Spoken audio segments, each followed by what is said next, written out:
just my God.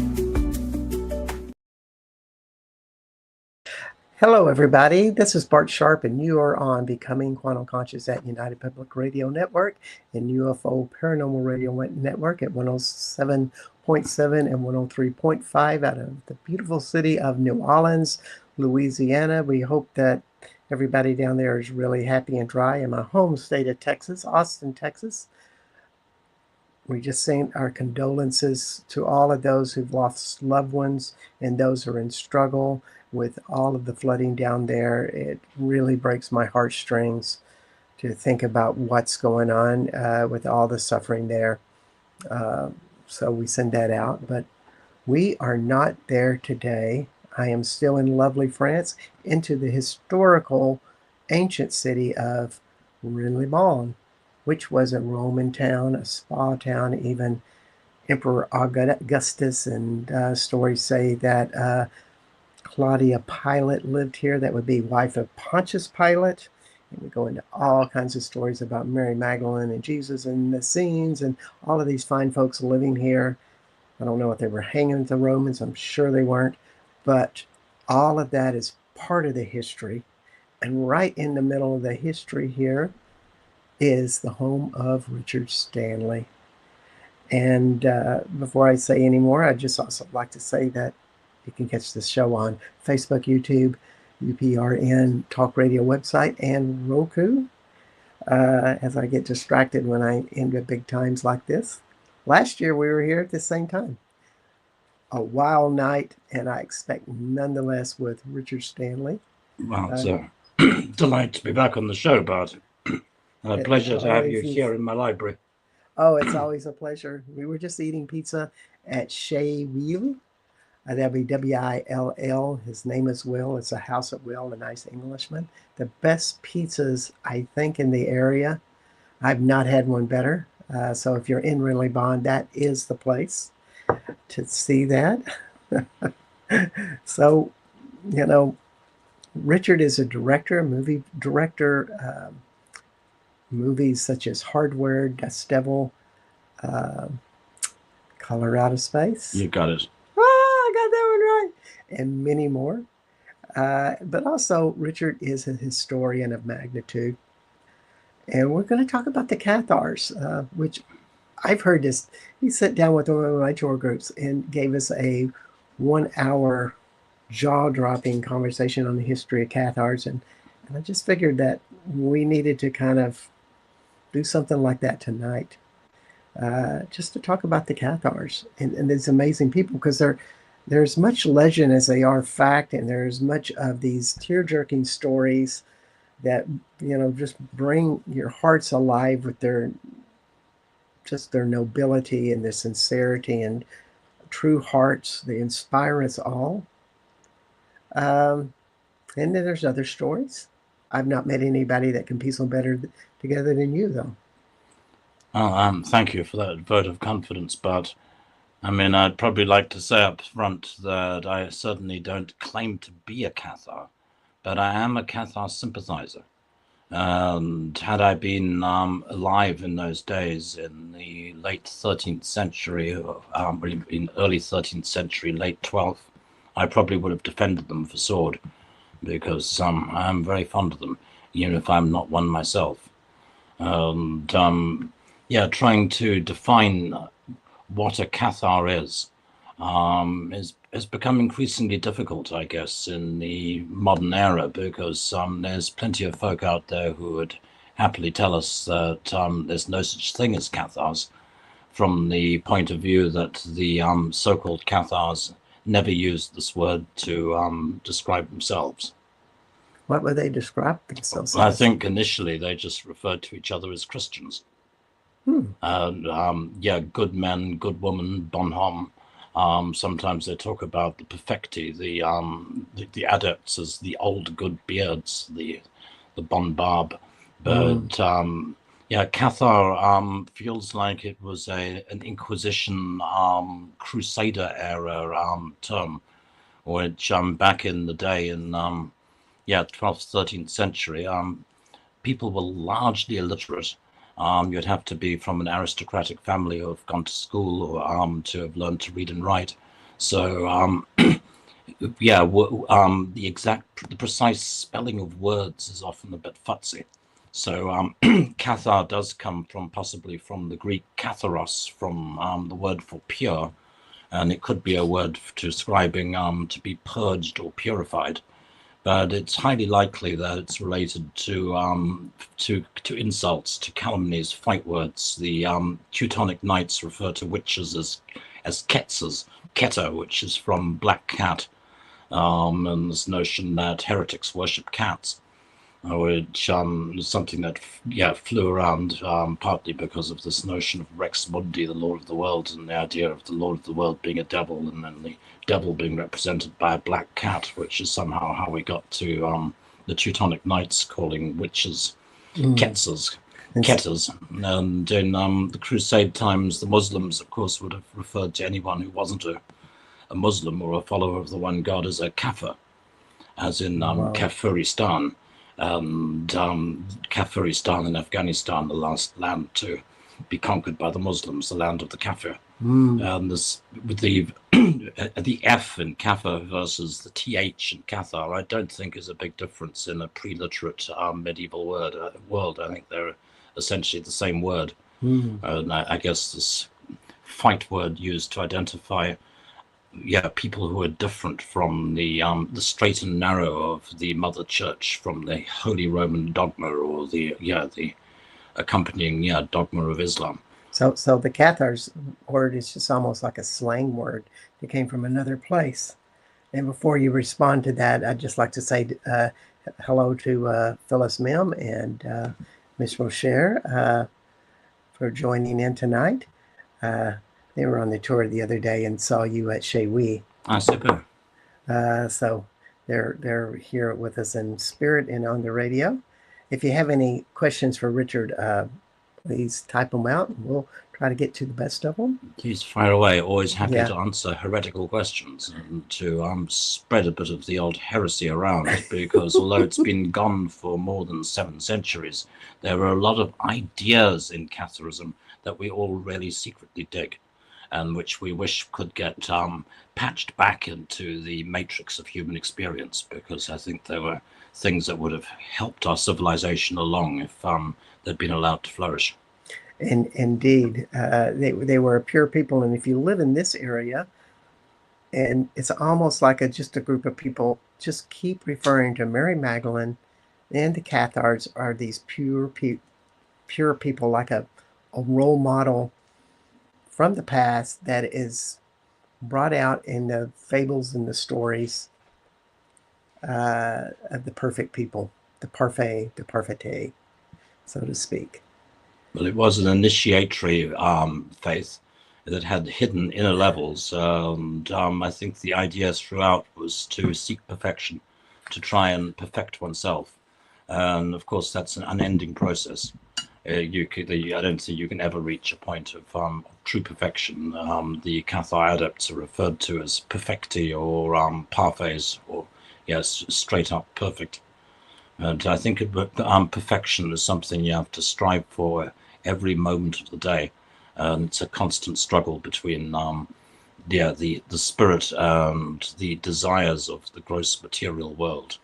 And when we think about this, when I think about the spiritual journey, I always think of it as extremely joyful. The more you evolve and the more you ascend up to these higher levels, it actually feels good. And I don't know if the Cathars were really tuned in that way. I don't know if that was even possible in that day and age of 10th, 11th century, that they were dancing in ecstasy, so to speak, due to the practice and development of their inside self. They were hardworking people. They said a lot of prayers, a lot of chanting. And as we know, when we go to the sacred sites, uh, they can be quite transcendental. So maybe they were, maybe they weren't. Yeah, let's grasp the nettle with the primary differences between Catharism and conventional Christianity. Why were they considered heretics to begin with? And why are we still talking about them 700 years after they technically became extinct? Really, they're a form, I would suggest, a form of proto-Christianity, an earlier tranche of Christianity that evolved before the coming of the Holy Roman Church, which became the Orthodox. Let me say that again. An earlier form of Christianity before the Roman Catholic Church. Did I get that correct? Yeah, absolutely. Proto-Christianity. Before Christianity became Christianity, it already existed. Like even before the coming of Christ, John the Baptist and the Essenes are already practicing a baptismal faith based on baptism and revelation. So you think the Cathars really came from the John the Baptist lineage then? I have to stay on the fence of that because academics would tear me to pieces if I said yes. We can have blood and But gore. yeah, It's your house, and we won't mind a lot of people are very firmly opposed to that idea because it's a chicken and the egg thing. Obviously, if the Cathars existed before the Holy Roman Church, which existed long before the Reformation, it makes them into the Christianity, kind of the closest we can get to a form of Christianity that hasn't yet been monkey wrenched by 7 centuries of patriarchal rule and the Inquisition killing anyone who disagreed with them. So it gives us a chance to turn back the clock and try to imagine what Christianity might have been for the first 1,000 years or so of its existence. But the Cathars weren't suppressed until the 12th century. Well, it brings up that inquisitive question.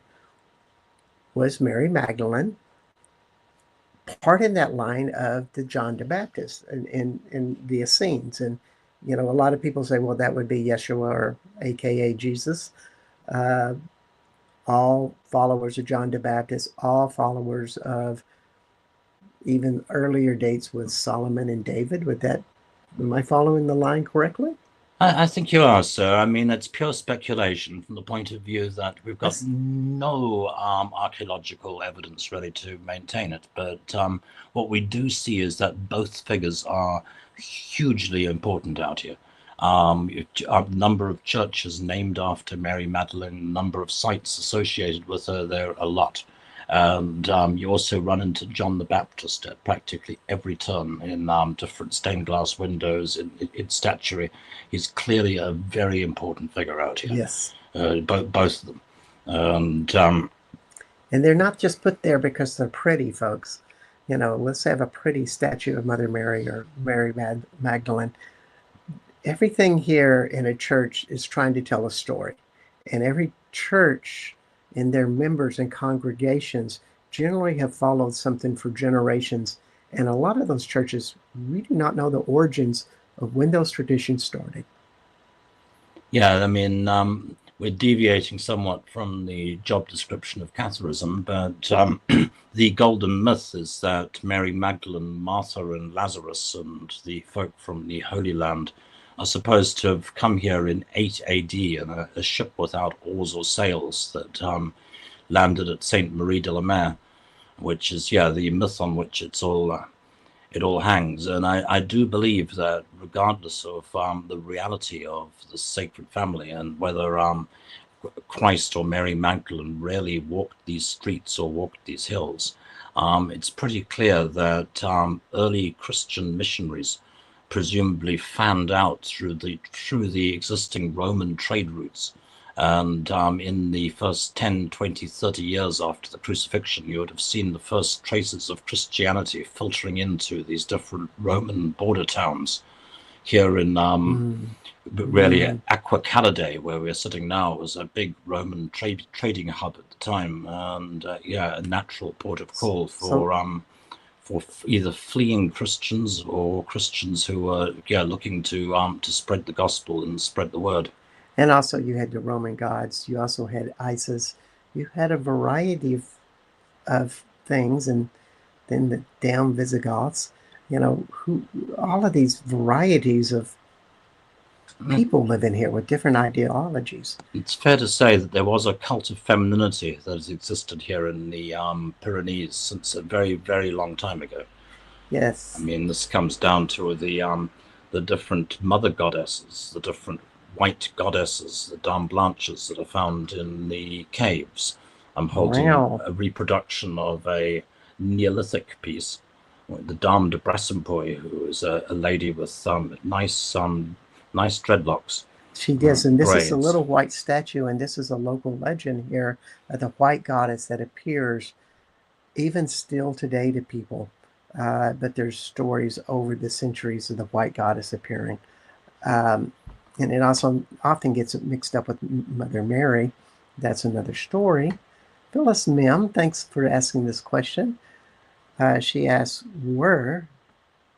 oh gosh, I wish I could read it now, were they descendants from the Essenes lineage, meaning the Cathars? Well, the Cathars themselves certainly believed so. And the story was that the Cathar adepts, the initiates, the perfecti, could only become adepts if they received something called the consolamentum. And this consolamentum was a ritual involving the laying on of hands.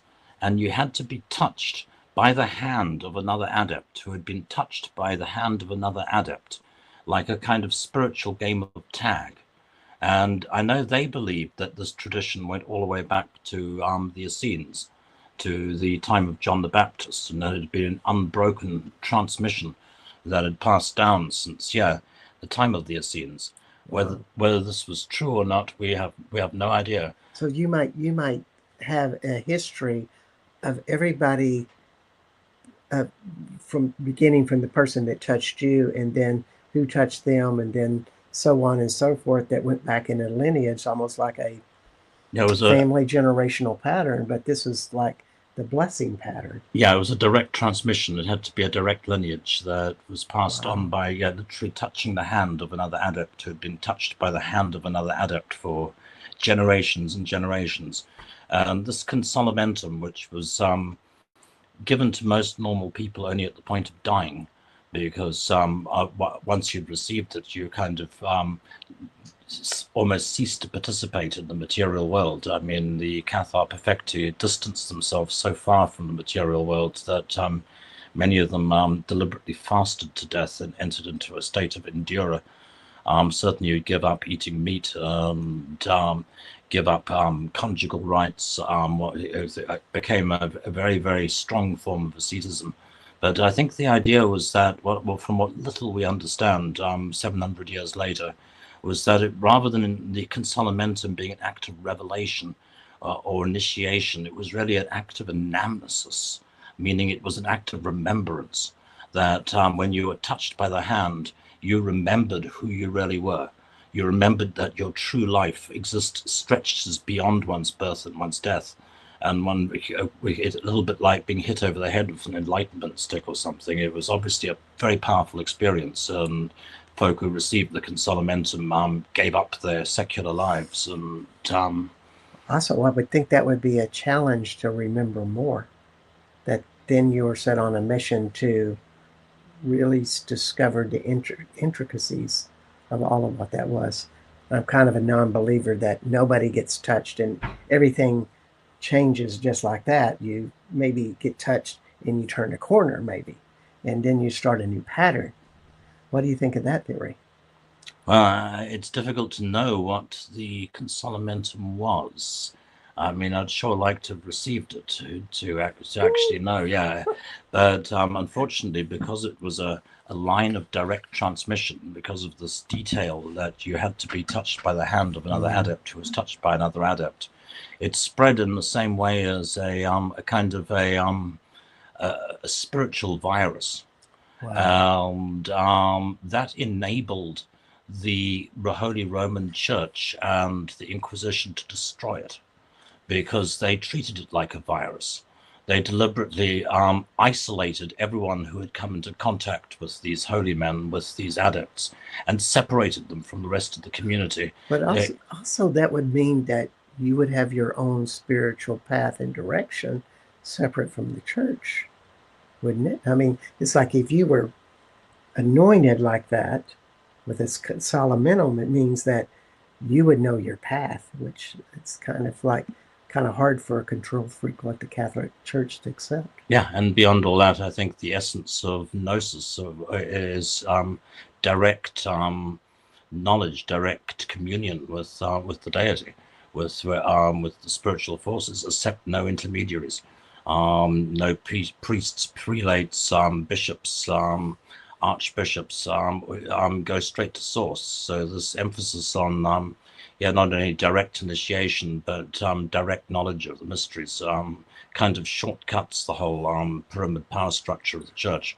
So that was one part of it. I guess an emphasis on spirit over matter also meant a tendency towards extreme poverty and a lack of interest in paying taxes, which is another thing that obviously pissed the church off, because that whole pyramid power structure exists only to ream the people and basically gather all of the money and direct it towards its apex, which is why they'd created it to begin with. And Catharism kind of short circuits that.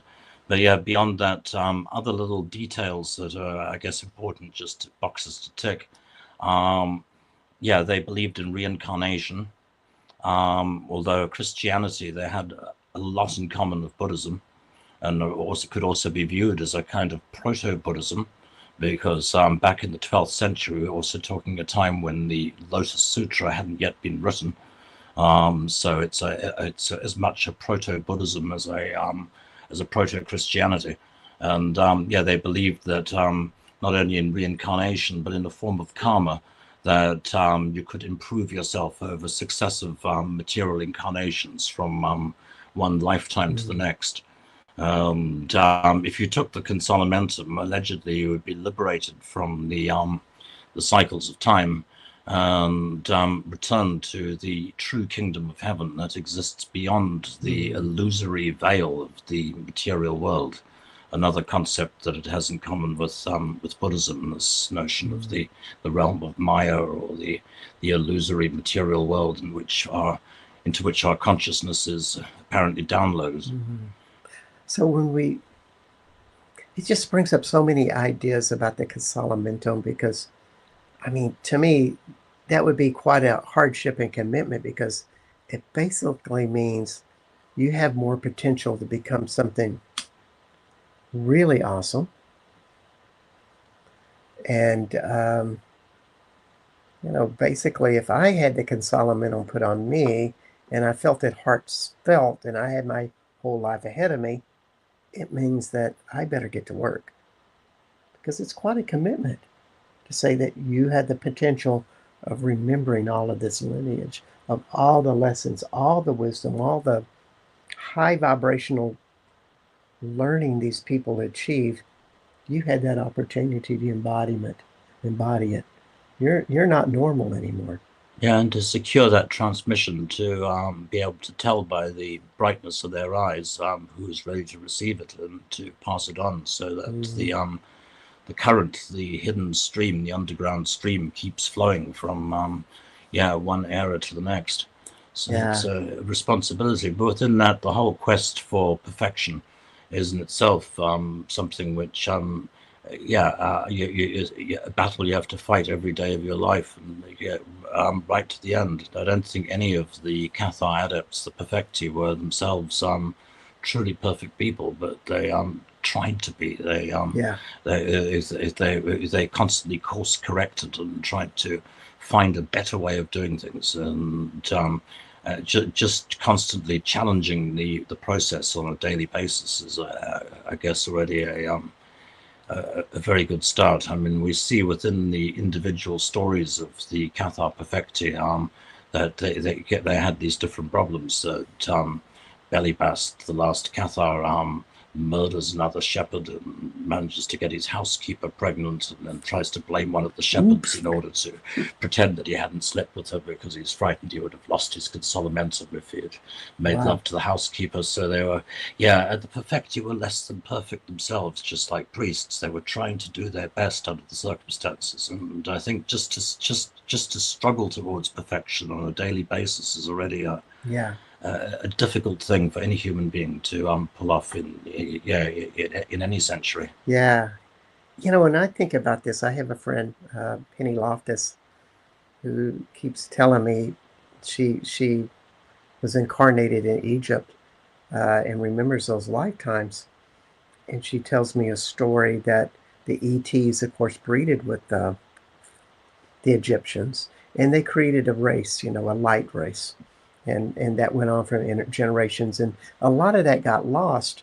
But it really brings up that idea that maybe even people like David and Solomon came from a lineage like that. And that lineage, what they call a lineage of light, might be brought in through the generations, brought through Solomon and through others, and maybe to John the Baptist and Yeshua, Magdalene, these folks. Maybe it extends on to other generations. And maybe you and I are a little bit ET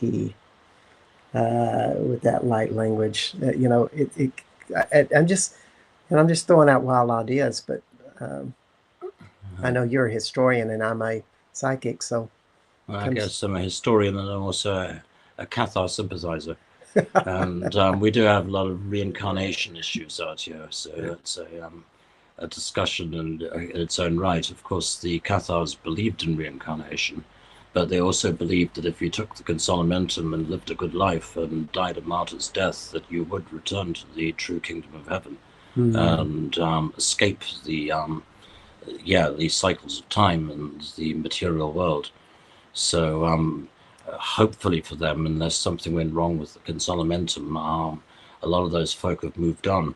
Whether there's such a thing as a Cathar bodhisattva or this concept of ascended masters, that's another issue. Or whether it was possible for those folk to step outside of time and outside of the deterministic prison of the material world, so that on some channel they still exist now.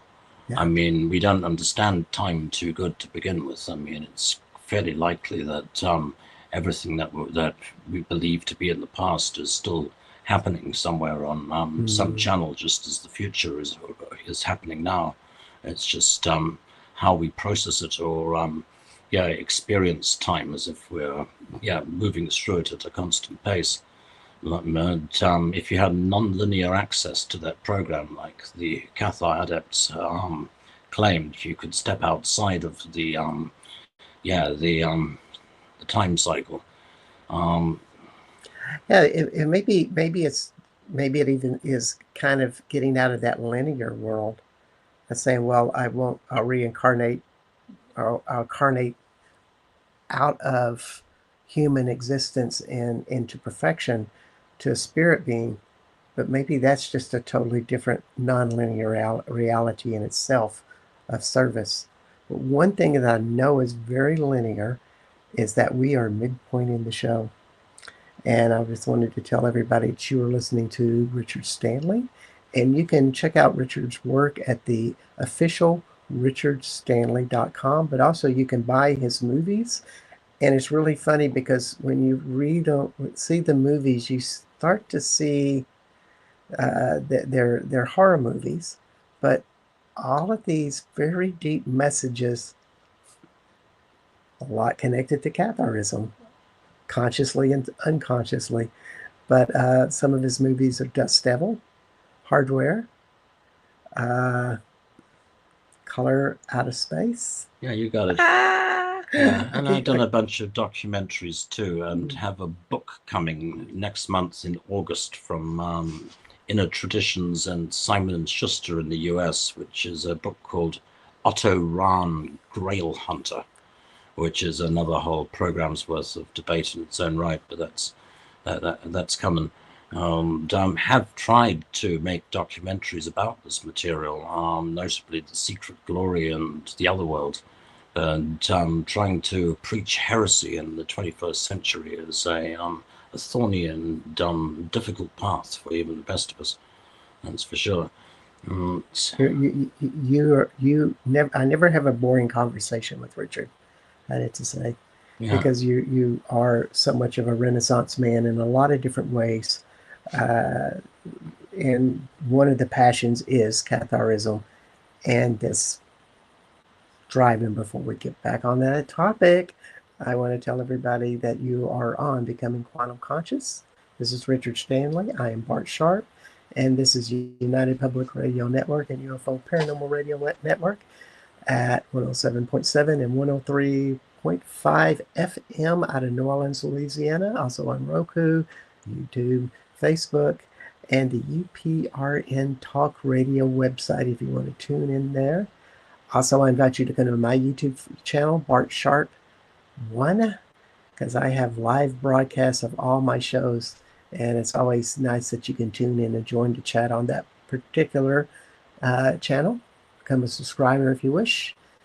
And one of the big sacred places that everybody knows, if you are into any of this stuff, is Chateau de Montségur.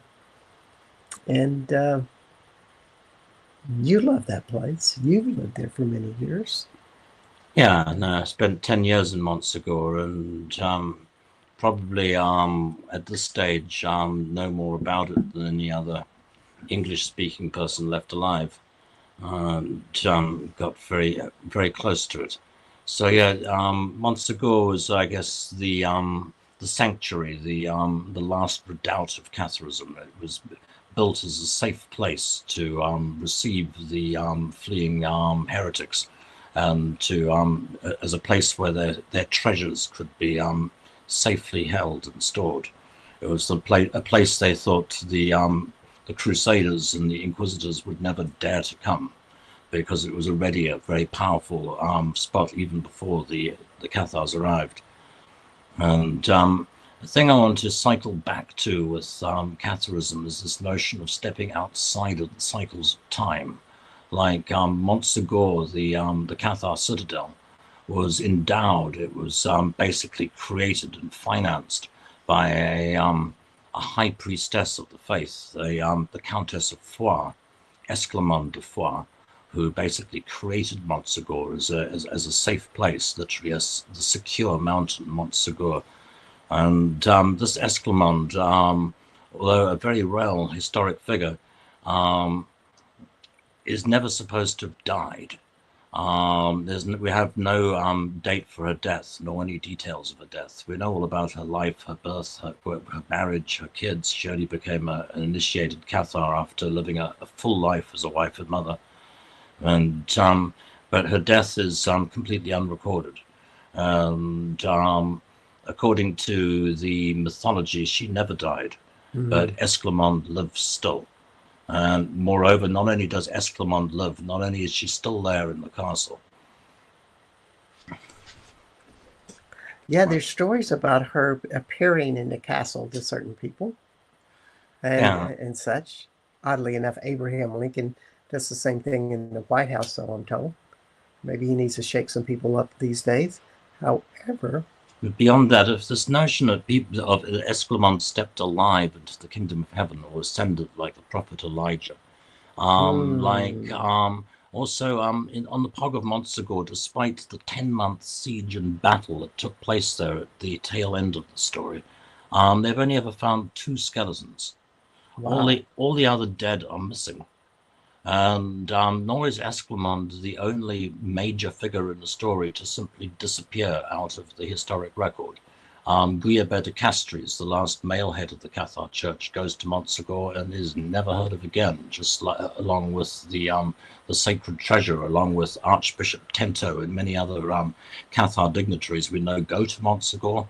But when the castle fell, they're not on the list of the people taken captive, and their names don't appear amongst the 300 or so who died at the stake on the Camp de Cremat. Two questions. One is what happened to the Book of Love, and two, I've heard of fables that Montsegur had was a place where you could directly ascend to, I won't say heaven, but that's probably what they would say. I think a lot of people believe that. And certainly even before the siege, many people came there to die, to spend their last days in Montsegur. And I mean, Esclamont almost certainly spent her last days in Montsegur, as did Guillaume de Castries. But we have not a single scrap of evidence, not a single tooth, nothing to show that potentially hundreds of human beings died up there. So until the Cathar necropolis is uncovered by archaeologists, if such a thing exists, it keeps open this nagging possibility that maybe they're still there. Yes, I think something happened there. Well, we're on. There we are. We are. We want to say hi to Heidi Cole. Hi there from Boulder, Colorado, Heidi. Excellent. So yeah, just to say, maybe the Book of Love is still there too, as is maybe the Holy Grail. If Esclamont de Foire is still there, if those people are still there on some other channel, then maybe on some other vibrational frequency, the treasure is still there too, because it's strange to me that no one's ever found it. It is strange that no one has ever found it, and not even rumors that it's been stuck back in the vaults in Rome, so to speak. You know, there's a interesting theory. Alethea Sophia, Pistis Sophia, was on their show a few weeks ago, brought up is that it might have just been impressed in various places, like put into the land or put into my favorite cave, the Grot of Bethlehem, which is one of the new power spots I found. It's something that feels, when you touch it, you feel nothing but joy and love when you touch it. You have to know how to kind of activate it, but maybe that's one of the theories. It is everywhere. Now, there's certainly something there. I mean, the sense of the invisible brethren of the heights, or there being other folk or things around one in some of these places, in the cave of the hermit, say, if you go and turn out the light,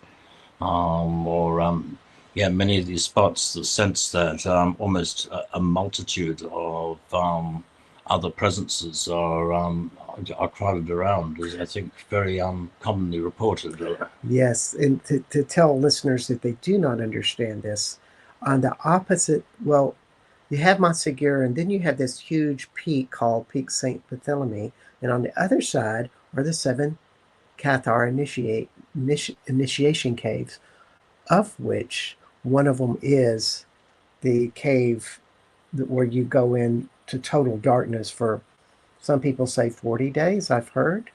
I don't know, but imagine how many Cathar parfaits or to-be parfaits and parfaites went into those and kind of transformed, lost themselves, so to speak, and found themselves as a new being if you went into darkness for 40 days. Yeah, I don't think you ought to try going into darkness for 40 days.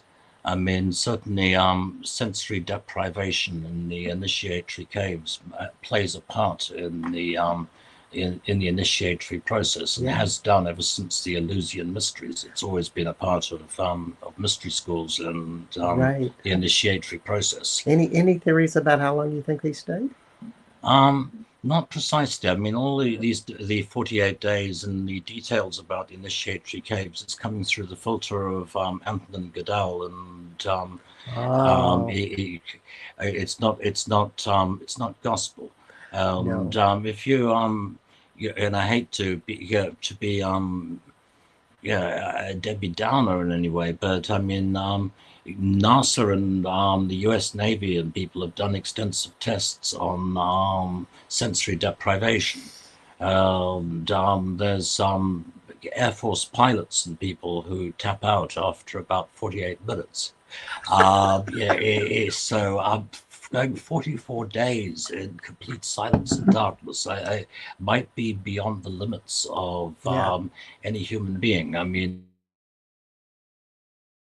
carried out, showing that even quite rudimentary mathematics and some different mental functions become significantly altered and impaired after 24 hours, 48 hours in complete sensory deprivation. Yeah. Now, I do know of one example of someone who was in a cave here in the Ariège for about 22 days, and this was partly because of this material, because of Goodell's writings about the initiatory caves. I think also involves the same cave, this cave of the hermit. Yeah.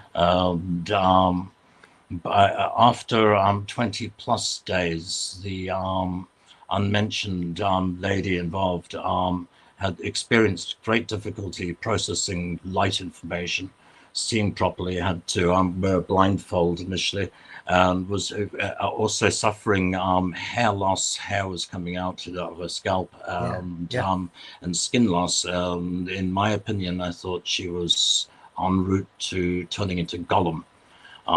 Which is a real possibility if you're drinking the groundwater, which is highly acidic, and staying within complete silence and darkness in a lightless place. So I don't know if the ancients would have gone that far. I think 24 hours is strong enough for me. Yeah. Well, it's good to know. I mean, I've heard different stories, and I've read Antonin Goodell's book. Antonin was a channeler and a historian, and held a lot of Rosicrucian beliefs or practices, and has a great book, a little too pricey for my blood, but I bought it anyway, about a story of a Cathar doing the initiation caves. And of course, most of it is channeled in some historical evidence. So there's so many gaps in this story we really don't know, but you've lived there a big section in your life and have been just an enthusiastic researcher, and you may be the person who knows more about it than anybody else. Well, months ago, maybe the caves of Usat, no, but I will say in Antonin Goodell's defense that he didn't just channel the information, he also claimed to have been the recipient of an oral tradition that had been passed down from generation to generation. He said he'd received this oral transmission from an old blind man he had been close to as a child, a figure he refers to as Papa Garrigou, who was a historian named Adolphe Garrigou, that Goodell claims to have received this oral transmission from, and to have passed down the knowledge of the initiatory caves. Wow, and that brings a lot of light to it. But then equally, Goodell was also the kind of the minister of tourism for the area, the president of the syndicate, the initiative. So did have an interest in promoting Usat Laban. He was obviously must have been a powerful man, apart from him being a close buddy of Otto Rahns from before the war. After the war, after World War II, when they decided to try to revive the Rosicrucian movement in Europe, Jan and Wilhelm Lien from the Netherlands came all the way down here, and they found Antonin Goodell in Usat Laban, and they bent the knee to him and said, basically, be our master.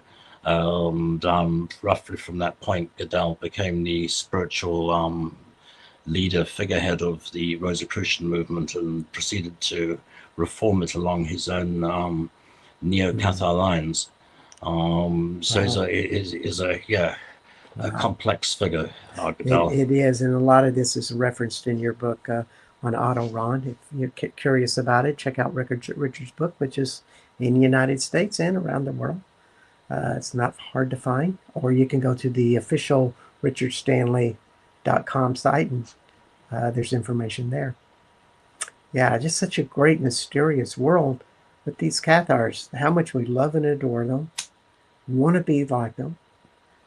At the same time, they had their weaknesses, they had their faults, but, you know, they were willing to sacrifice something. And we see such evidence of that, particularly at Montsegur.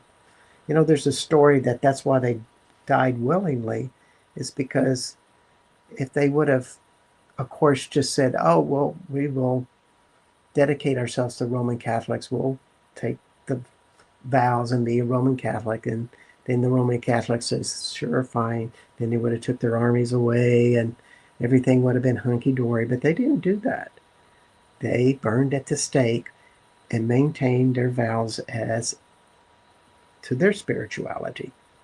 Yeah, they died as martyrs to their unknown time-lost faith. We can't really call them Cathars, and calling them Christians or Buddhists, and that isn't quite there either. And there's a pagan element too, because the high priestesses are at once an initiated Christian priestess and the living goddess.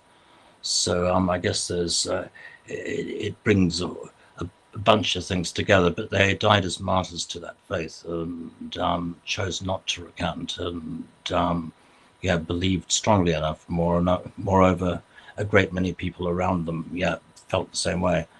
And as we've come through 700 years of history, most of it heavily edited, so that we've only got a shaky idea of what happened back then. There's a tendency for us to project onto the Cathars and to see in them versions of ourselves. So it makes sense that in the present day we see Cathars as being proto-feminists, and there was a time when women could be priests, women could command armies, and there was equal rights. And we can equate their belief in the material world being an illusion to simulation theory and the idea of being downloaded into the matrix. So whereas back a few years ago, I guess in the time of the 70s, we thought of the Cathars as being basically medieval hippies, long-haired, community living. So I think we tend to reinvent them according to what period that we're in. And our own image. Grail Marcus's book Lipstick Traces, which talks about the punk movement, tries to draw a line between punk and Montsegur via situationists. So the Cathars can be our hippies, our punks, our feminists, our cyber visionaries, whatever we are. In the way we choose to make them. They were certainly the underdogs of history, because they were unfortunately exterminated from the face of the earth with an appalling viciousness, which remains chilling even at the distance of 7 centuries. And here they were in this land where there are these amazingly powerful caves, and they did not create the caves that way, just as they did not create all the magical ley lines that all converge on Montsegur, Chateau de Montsegur. They came into a huge history there of something very special, and I really thought they must have used some of that to help in their own spiritual growth. They followed something with the land, and they found their purpose there, and they found so much more. I mean, they were all over France, or at least the southern portion.